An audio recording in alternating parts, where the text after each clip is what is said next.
With his announcement, Joe Biden joins a rare group of sitting presidents who chose not to seek re-election. I shall not seek,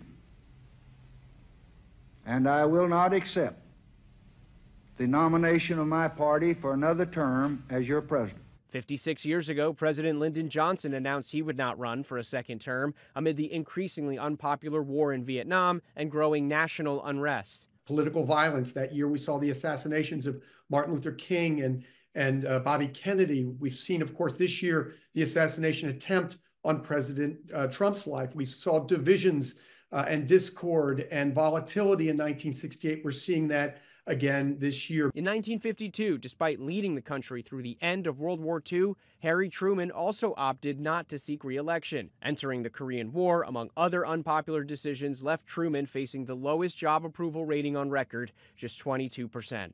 I have served my country long and I think efficiently and honestly.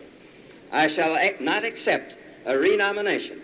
I do not feel that it is my duty to spend another 4 years in the White House. Presidents Teddy Roosevelt and Calvin Coolidge also decided not to run for another term, but Biden's decision stands apart from those of his predecessors, all of whom served more than 4 years in office. All of those presidents, Theodore Roosevelt, Calvin Coolidge, Harry Truman, Lyndon Johnson, all took the presidency upon the death of an incumbent, became president in their own right by getting elected to the office, and then declined another term in office. So this is a little different insofar as Joe Biden was the candidate in 2020, became president, and has opted after one term not to go forward. But now Democrats are hoping to avoid history repeating, because in the most recent two examples, when Johnson and Truman, both Democrats, stepped aside, a Republican won the next election, Eisenhower following Truman and Nixon following Johnson.